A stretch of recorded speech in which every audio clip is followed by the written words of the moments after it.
Paano nga ba mag-download at mag-install nitong eBIR forms para sa online filing natin sa BIR?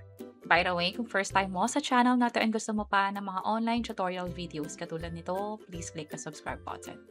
Nandito tayo sa website ng BIR, that's bir.gov.ph/eServices kung saan kakailanganin natin yung eBIR forms.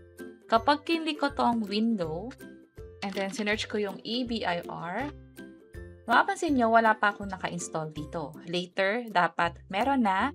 It means every time na magka-file tayo, hindi na natin kailangan ulitin yung pag-download at pag-install kasi nasa computer na natin siya. And speaking of computer, wala pa to sa Mac, instead nasa personal computer or Windows PC pa lang. So, ang pinakagagawin natin, pwede kayong pumunta muna sa Google or sa browser ninyo, i-search ninyo yung eBIR forms katulad nito. Click lang natin yung result na makikita natin katulad nito.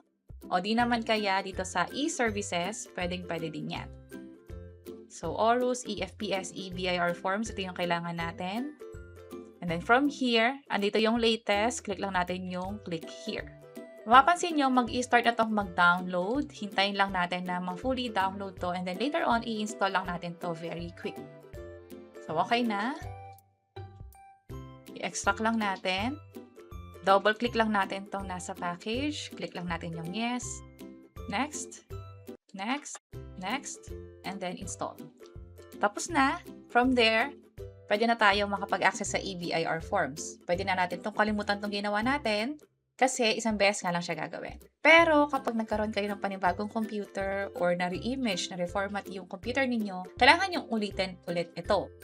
Huwag niyong gamitin yung lumang na-download nyo kasi baka mamaya updated na pala yung nasa website. Sa ngayon, nasa version 7.9.5 siya. So kung ano yung latest, yun yung laging yung ida-download at i-install natin. Lagi naman siyang available sa mismong website ng BIR.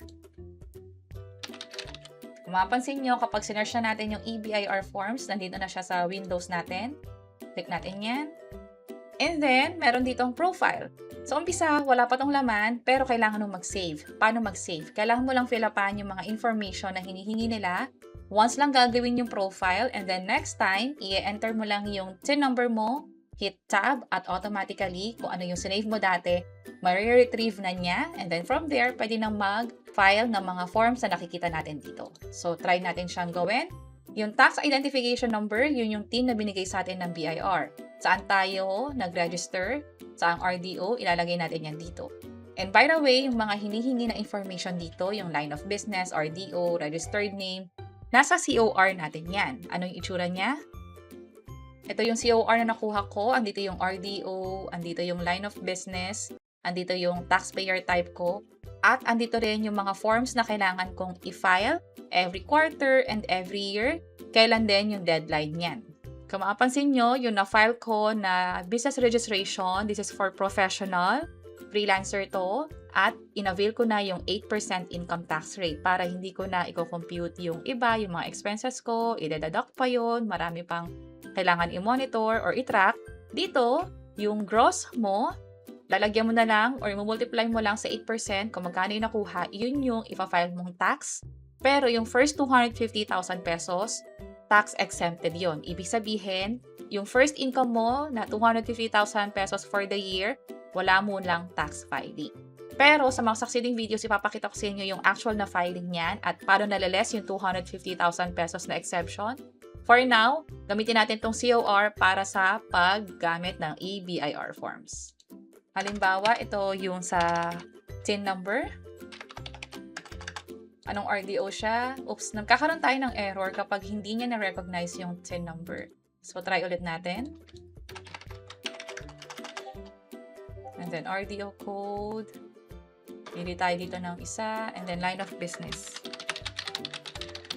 Again, depende ito sa nakalagay sa COR ninyo. Registered name and registered address na din. So, kumpletuhin ko lang lahat ng info. Yung telephone number, yan yung cellphone number natin. And email address, yung last. Ito naman yung ginamit natin during registration sa BIR. Pag okay na, walang save button dito. Instead, pipili lang tayo ng form. Halimbawa, yung sa akin ay 1701Q. Gagamitin natin ay yung 2018 na mas bago. And then, fill up lang tayo. Confirm taxpayer number and email address.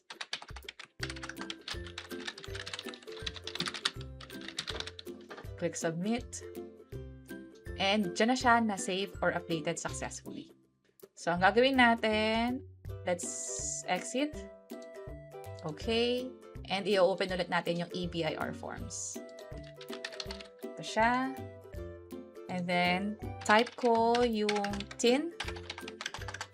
And then, press Tab sa keyboard. Automatically, may update na dito. So, mamimili na lang tayo ng ipa-file natin na form. And then, fill up lang. Click natin yung okay. At ito na yung form na pwede nating fill upan for filing natin, either quarterly or annually. Pwede rin yung ibang form like yung 2551 o kung ano man yung nakalagay sa COR ninyo. Basta, pipiliin nyo lang yung tamang form number doon sa list. Katulad ng nakalagay dito.